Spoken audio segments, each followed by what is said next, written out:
Assalamualaikum warahmatullahi wabarakatuh. Bertemu lagi dalam channel Petilasan. Di cerita kali ini saya akan membacakan sebuah kisah nyata yang pernah terjadi di tahun 2000-an silam, yaitu tentang korban-korban dukun AS, yaitu dukun yang penganut ilmu hitam yang telah membunuh sekitar 42 orang wanita. Seperti apa kisahnya? Ikuti terus dalam channel Petilasan. Pada malam yang sunyi, tepat pukul 22 waktu Indonesia Barat, terdengar letusan dari perkebunan karet di Kecamatan Galang, Kabupaten Deli Serdang, Sumatera Utara. Kilatan cahaya terlihat dari balik rimbun pepohonan. Suara letusan dan kilatan cahaya itu ternyata berasal dari senapan milik tim eksekutor personel Satuan Brigade Mobil Polda Sumut yang menyala. Dari 12 senapan yang dipegang oleh 12 eksekutor, hanya 3 yang berisi peluru tajam dan tidak ada satupun dari mereka yang mengetahuinya. 3 butir pelor melesat mengenai sasaran berjarak 10 meter dengan kecepatan 900 meter per detik, menembus dada kiri seorang laki-laki yang matanya tertutup dan kaki tangannya diikat di pohon. Laki-laki yang dieksekusi mati malam itu adalah Ahmad Suraji, warga desa Sei Semayang, Kecamatan Sunggal, Deli Serdang. Suraji yang saat itu berusia 59 tahun merupakan terpidana mati kasus pembunuhan 42 perempuan di Sumut. Dia menghabisi korban-korbannya itu dengan dalih menambah kesaktian ilmunya. Selain petani, Suraji dikenal sebagai dukun. Kawan dan tetangganya sering memanggilnya Nasib Kelewang karena Suraji sering menenteng golok saat bertani. Suraji dieksekusi mati setelah Presiden RI Susilo Bambang Yudhoyono menolak pengajuan gerasinya bersama terpidana mati lainnya pada 22 November tahun 2007.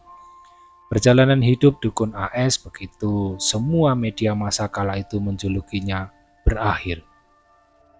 Ia membunuh 42 korban selama 9 tahun sepanjang tahun 1986 hingga 1997.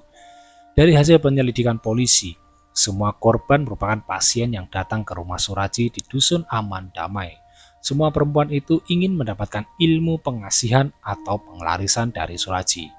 Ia meminta setiap kliennya yang datang membawa kembang telon, kemenyan putih, kemenyan Arab atau buhur, dan sepasang jeruk purut.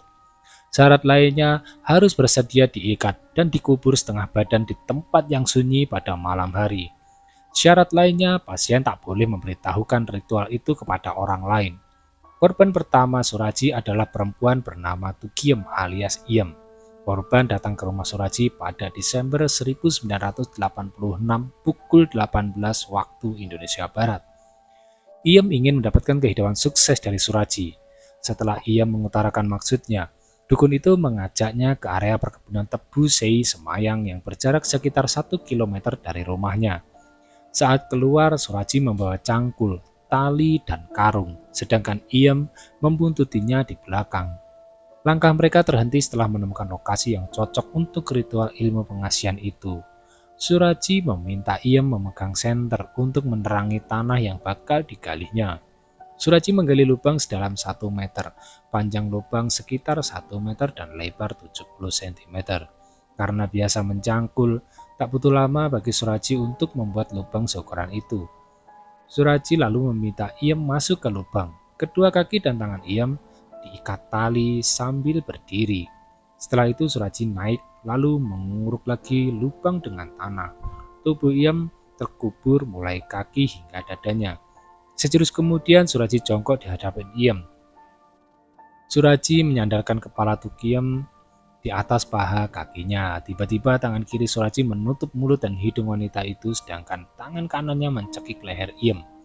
Praktis korban tak bisa berontak karena hampir seluruh badannya sudah terkubur di dalam tanah. Dalam hitungan menit nyawa Iem pun melayang, meninggal seketika di tempat itu. Suraji melakukan ritual lain dengan air liur korban yang sudah tidak bisa bergerak. Setelah itu tubuh korban diangkat kembali. Ia membuka ikatan tali di kaki dan tangan Iem, membuka seluruh pakaiannya hingga telanjang. Lalu Suraji menguburkan kembali korbannya di tempat itu juga. Esok paginya Suraji beraktivitas seperti biasa, bertani seolah-olah tak ada kejadian apapun. Ia bergaul seperti biasa dengan tetangganya. Motif dan pola pembunuhan yang sama dilakukan Suraji terhadap korban-korban berikutnya.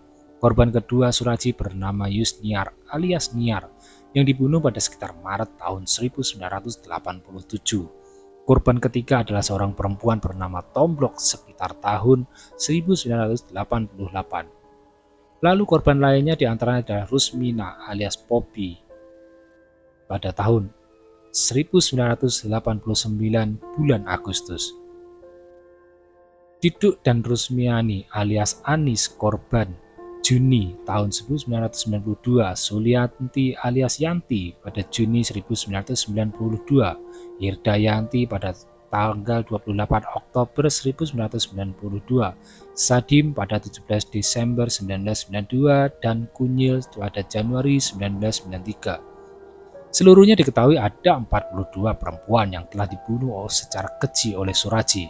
Korban terakhir Suraji bernama Sri Kemala Dewi yang dibunuh pada 23 April 1997. Dari kasus inilah kebiadabannya terbongkar. 4 hari setelah pembunuhan, warga dusun aman damai dibuat geger ketika seorang pemuda menemukan mayat tanpa busana di ladang tebu. Mereka terkejut ternyata mayat itu adalah Dewi yang dikabarkan hilang 3 hari sebelumnya. Polsek Sunggal pun menurunkan tim untuk menyelidikinya. Awalnya polisi mencurigai Tumin, mantan suami Dewi, karena keduanya sering bertengkar. Tapi polisi tak cukup banyak bukti. Pada satu kesempatan polisi mendapatkan secercah petunjuk baru. Seorang warga bernama Andreas mengaku sempat mengantarkan Dewi ke rumah Suraji untuk berkonsultasi sebelum dikabarkan hilang. Polisi kemudian mendatangi rumah Suraji. Pria itu mengakui Dewi memang pernah datang ke rumahnya, namun selepas maghrib Dewi pulang ke rumahnya sendiri. Karena tak cukup bukti, polisi menghentikan penyelidikan. Polisi mendalami sejumlah laporan orang hilang dalam beberapa tahun terakhir. Ternyata dari sekian banyak orang yang dilaporkan hilang itu, terdapat satu benang merah. Kebanyakan dari mereka merupakan pasien Suraji. Polisi pun lalu menggeledah rumah Suraji. Di sana ditemukan sejumlah pakaian dan perhiasan perempuan, salah satunya milik Dewi. Suraji beserta ketiga istrinya pun ditangkap, yaitu Tumini, Tuminah, dan Ngatiah. Lewat proses interogasi yang panjang, akhirnya muncul pengakuan dari mulut Suraji. Dia mengaku membunuh Dewi. Polisi tidak berhenti di situ. Suraji didesak terus. Dari yang semula hanya mengaku membunuh Dewi, Suraji akhirnya mengaku telah membunuh 16 perempuan. Hingga kemudian ia mengaku lagi telah membunuh 42 wanita. Hal ini membuat polisi benar-benar terperangah dan terperanjat. Perbuatan itu dilakukan dengan dalih untuk mendapatkan ilmu kesaktian. Pembunuhan berantai ini dilakukan dari tahun 1986 hingga tahun 1997. Bahkan Suraji mengaku menerima bisikan gaib untuk membunuh 72 perempuan. Istri tertua Suraji yakni Tumini ikut membantu perbuatan suaminya. Suraji dan Tumini akhirnya mendekam di penjara.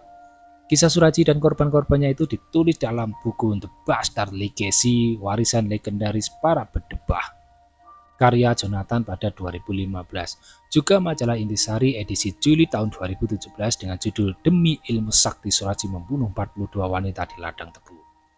Suraji disidang di Pengadilan Negeri Lubuk Pakam, Sumut pada 22 Desember 1997.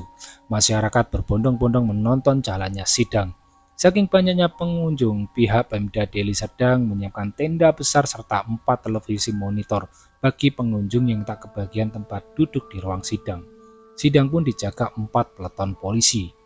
Dalam persidangan, Suraji menolak laporan berita acara pemeriksaan polisi.